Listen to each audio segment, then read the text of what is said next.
માં પ્રવેશ નથી કરતા.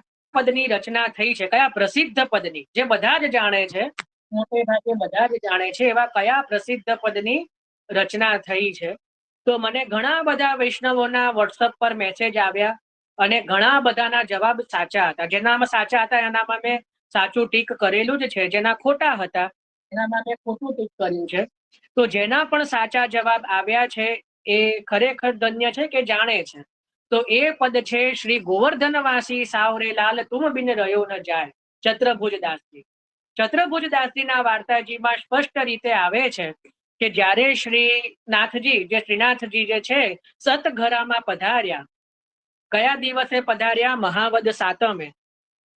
પછી આ નુરસિંહ ચૌદસ નો આગલો દિવસ એટલે આજનો દિવસ હતો કે જ્યારે ચત્રભુજદાસજીને સંધ્યા સમયે શ્રીનાથજીનો અત્યંત વિરહ થયો કે પ્રભુ હવે આપ ક્યાં સુધી મથુરા બિરાજશો, હવે તો આપ પાછા પધારો, હવે તો આપ પાછા ગિરિરાજજી ઉપર પધારો.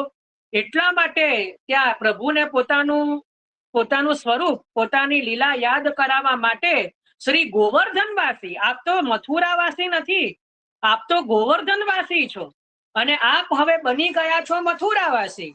તો પ્રભુને એ યાદ કરાવવા માટે કે આપ તો શ્રી ગોવર્ધનવાસી છો, એ યાદ કરાવવા માટે જે છે આ 12 તુકનું પદ ગાયું, શ્રી ગોવર્ધનવાસી સાવરે લાલ તુમ બિન રહ્યો ન જાય.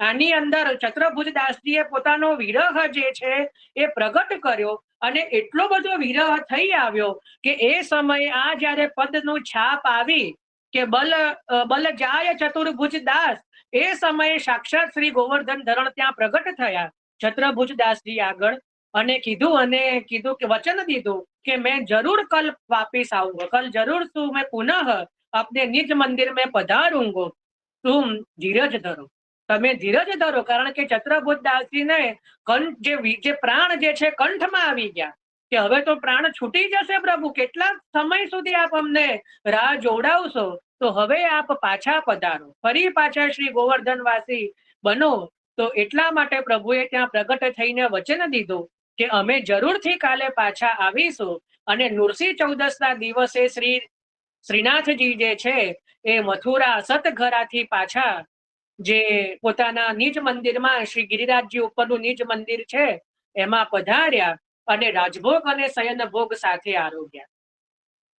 બરાબર. ત્યારથી આપણે ત્યાં એવી રીત છે કે શ્રીનાથજીને શયન ભોગમાં અડધો રાજભોગ આજે પણ આવે છે. જ્યારે કાલે શયન ભોગ આવશે ને શ્રીનાથજીને, તો અડધો રાજભોગ જે છે એ વિશેષમાં શ્રીનાથજી આ પ્રસંગની યાદમાં આરોગ્ય છે. કારણ કે નુરસિંહ ચૌદસ ના દિવસે જે શ્રીનાથજી જે છે રાજભોગ અને શયનભોગ એ સમયે ગુસાઈજીના સમય સાથે આરોગ્યા, ભેલો આરોગ્યા. અને ગુસાઈજી એ સમયે પરદેશથી પધારેલા એટલે ગિરધરજીને પૂછ્યું કે ગોવર્ધન કહા સમય હે, એટલે શું સમય છે પ્રભુનો? તો ગિરધરજીએ કીધું કે મહારાજ રાજભોગ આવ્યા. અરે સાંજના 7 વાગે, 6 વાગ્યા છે, સાંજે 6 વાગે રાજભોગ આવ્યા? તો કેમ એવું? એટલે પછી કીધું કે મહારાજ આજ તો મથુરા સતઘરાસુ પ્રભુ પધારે હે, એટલે બધી અવેર થઈ ગઈ છે, એટલે સાંજે પ્રભુ રાજભોગ અત્યારે આરોગ્યા છે. એટલે શ્રી ગુસાઈજીએ રાજભોગ શયનભોગ ભેલો ધર્યો. એ દિવસની યાદમાં આજે પણ શ્રીનાથજીને શયન ભોગની સાથે અડધો રાજભોગ ધરવામાં આવે છે. બરાબર. તો એ આજે આપણે પદ લઈ રહ્યા છીએ, શ્રી ગોવર્ધનવાસી સાવરે લાલ તુમ બિન રહ્યો ન જાય. બરાબર. તો આપણે આજે ચત્રભુજદાસજી નું સ્મરણ કરીને આ જ દિવસે ચત્રભુજદાસજીએ આ પદનું રચના કરી છે, તો એ ભાવથી આપણે આજે આ પદનું ગાન કરીએ છીએ. હવે જુઓ એક બીજી વસ્તુ, આ જે પદ છે ને એની આગળ અને પાછળ બે તુકો છે. મતલબ ટોટલ મુખ્ય તો 12 તુકનું પદ છે, પણ એની પદની શરૂઆતમાં 2 છંદ છે અને સાખી છે, અને એના પાછળ જયારે 12 સંખ્યા થઈ જાય ને, 12 તુક થઈ જાય મૂળ, એના પછી 2 સાખી છે. તો એ રીતે 16 તુકનું આ પદ છે. 16 તુકનું આ પદ છે. તો આ જે 16 તુક છે એમાં 16 પ્રકારના વ્રજ ભક્તો છે. તો એક વ્રજ ભક્તનો એમાં વિરહ છે. 16 પ્રકારના જે વ્રજ ભક્ત છે એમાં એક ભક્તનો વિરહ છે. અને મૂળ પદ તો 12 તુકનું છે, તો એમાં એક એક નિકુંજની ભાવના છે. કારણ કે નિકુંજ કેટલી છે? 12 નિકુંજ છે, બરાબર. તો એક એક નિકુંજની અંદર એક એક વ્રજ ભક્ત વિરહ કરે છે, એ ભાવનું આ પદ છે, બરાબર. તો હવે આપણે આ શ્રી ગોવર્ધનવાસી સાવરેલાલ, આમ તો ઘણા બધાના નિત્યક્રમમાં પણ હોય છે, ઘણા બધા નિત્ય કરતા હોય છે, અને હું નથી માનતો કે આ પદથી જે પણ પુષ્ટિ માર્ગમાં હોય એક અજાણ હોય. આ પદ જેને ના જોયું હોય, ના સાંભળ્યું હોય, કે જેને આ પદની ખબર જ ના હોય, એવું મારા તો ધ્યાનમાં નથી લાગતું કે એવું બની ના શકે. આમ તો છતાં પણ કોઈ એવા કોટીમાં વિરલા હોય કે જેને આ પદ વિશે ખબર ના હોય અને પુષ્ટિ માર્ગમાં હોય, તો પુષ્ટિ તો આ પદ વિશે થોડું જાણી લેવું અને થોડું એનું ચિંતન કરી લેવું, કારણ કે આ પદ જે છે પુષ્ટિ માર્ગમાં થોડું ઘણું વિશેષ સ્થાન ધરાવે છે. તો હવે આપણે પ્રારંભ કરીએ છીએ. બંક સપ્તરસ દ્રષ્ટ હે, દર્શન મન અભિલાષ, પૂરણ લોક મન મથ રટણ, કુંજ સદન નિજ બાસ, શ્યામ બરણ ગિરિવર ધરણ, ગોપી જન ચિત ચોર, વ્રજરાજ કુંવર જીય में बसो, सुंदर नंद किशोर, श्री गोवर्धन वासी सावरे लाल, तुम बिन रयो न जाय, श्री ब्रजराज लड़े ते लाडिलो लाल, तुम बिन रयो न जाय, बंकचित मुस्काय के लाल सुंदर बदन दिखाय, लोचन तलपे मीन जो लाल पल छीन कल्प विहाय हो, श्री गोवर्धन वासी सावरे लाल, तुम बिन रयो न जाय, सप्त स्वर बंधन सोलाल मोहन बेनु बजाय, सूरत सुहाई बाधी के मधुर मधुर सुर गाय हो, श्री गोवर्धन वासी सावरे लाल, तुम बिन रयो न जाय, रसिक रसिली बोलनी लाल, गिरी चढ़ी गैया बुलाए, गाग बुलाई घूमरी ने ऊंची टेर सुनाय हो, श्री गोवर्धन वासी सावरे लाल, तुम बिन रयो न जाय,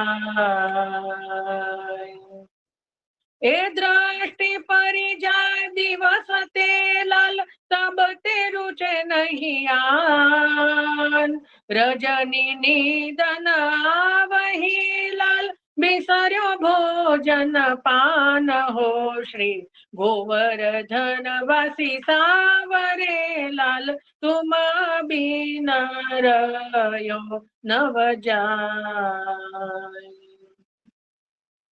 दर्शन को नयनाथ पे लाल, वचन सुनन को कान, मिलवे को हयरो तपे मेरे जिया के जीवन प्राण हो, श्री गोवर्धन वासी सावरे लाल, तुम बिन रयो नव जाय,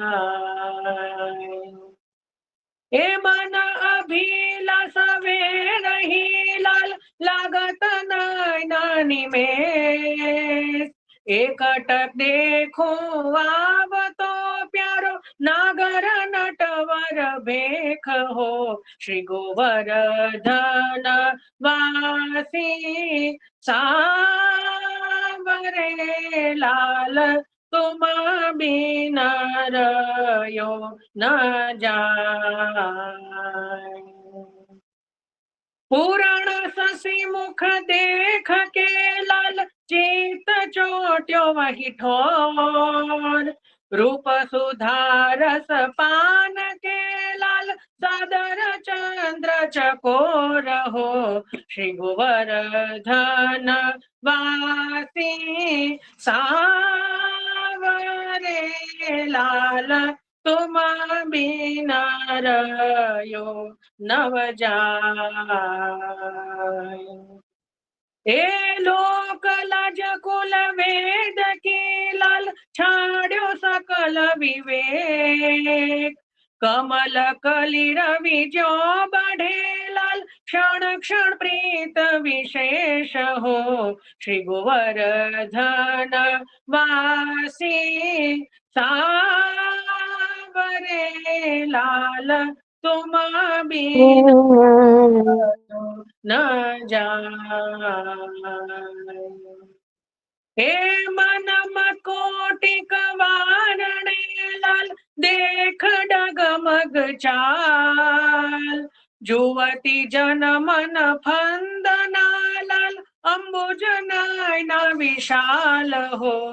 श्री गोवर्धन वासी सावरे लाल तुम बिना रयो न जाय। यह रट लगी लाडले लाल जैसे चातक मोर। प्रेम निरबर सा करे लाल नवघन नंद किशोर हो। श्री गोवर्धन वासी सावरे लाल तुम बिना रयो न जाय। कुंज भवन क्रीडा करे लाल सुख निधि मदन गोपाल। हम श्री वृंदावन मालती तुम भोगी भ्रमर भूपाल हो।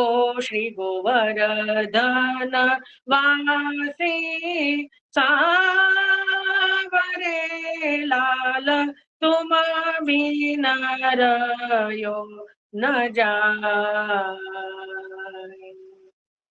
हे जुग जुग अविचल रखिए लाल यह सुख सैल निवास। श्री गोवर्धन धर रूप पे बल जाय चतुर्भुज दास हो। श्री गोवर्धन वासी सावरे लाल तुम बिना रयो न जाय। श्री ब्रजराज लड़े ते लाडिलो लाल तुम बिना रयो न जाय। श्री गोवर्धन वासी सावरे लाल तुम बिना रयो न जाय। यह मेरे अभिलाष है पूरो नंद कुमार। यह छवि पर कोटिक वरण तन मन प्राण आधार। कहा कहूँ रसना एक है नहीं लक्ष्य करोड़। कैसे करके वरण वो दास सदा कर जोड़ हो। श्री गोवर्धन वासी सावरे लाल तुम बिना रयो न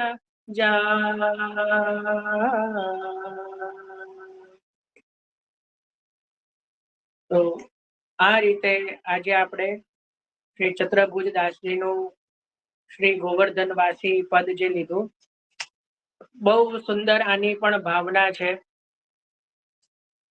બ્રજ ભક્તો કઈ રીતે પ્રભુની વિરહમાં ભાવના કરે છે એનું આની અંદર બહુ સુંદર રીતે વર્ણન ચતુર્ભુજ દાસજીએ કર્યું છે. તો એનું સદા ચિંતન કરવું જોઈએ. અને ઠાકોરજીના શયન થાય જ્યારે આપણે સાંજે પ્રભુ પધરાવીએ ત્યારે આ પદ જે છે, ઘણા ને એવો નિયમ હોય છે કે પ્રભુની સેવા કર્યા પછી બહાર આવીને આ પદને એકવાર પોતે ગાન કરે, કારણ કે પ્રભુનો વિરહ થતો નથી પણ એની ભાવના જ્યારે આ પદને ઘણા એવું કે અમને પ્રભુનો વિરહ, ઘણાને વિરહની ઈચ્છા હોય કે ક્યારેક પ્રભુ પોતાના વિરહ રસનું પણ આસ્વાદન કરાવે, તો જે નિત્ય આ પદનું ગાન કરે, ચિંતન કરે, એને પ્રભુ જે છે પોતાના વિરહ રસનો પણ આનંદ કરાવે છે. તો એટલા માટે જે છે આ પદ નું આપણે ત્યાં બહુ વિશેષ મહાત્મય છે. આ પદના ગાનથી, આ પદના ચિંતનથી પણ ઘણા બધા ભગવદીઓને, ભક્તોને અનુભવ થયા છે શ્રીનાથજીના. તો આજના દિવસે નરસિંહ ચૌદસના આગલા દિવસે આ પદ જે છે એ ચતુર્ભુજ દાસજીએ ગાયું છે, એનું આજે આપણે ગાન કર્યું. ચલો, હવે કોઈને કઈ પ્રશ્ન હોય, કઈ બી ચર્ચા હોય તો કહો.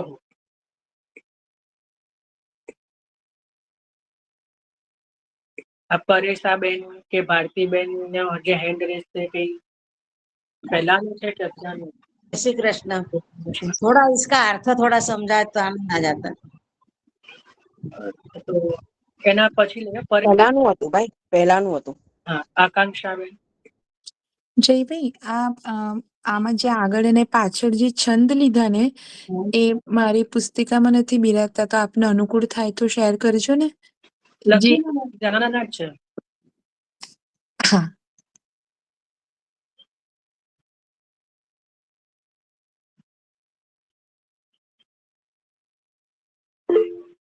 હા કેજો. હા, એક કીર્તિબેન બોલો.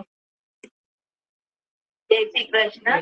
મારે પુસ્તક અને એમપી જયંતિ માટેનો થોડોક સવાલ એક બે પૂછે કે સાંજે આવે કે સવારના ભાગની અમારી સેવા છે, તો પછી સાયન લગીને સાંજ લગીને રાહ જોવાનું અને કરવાની સેવા, કે પછી સવાર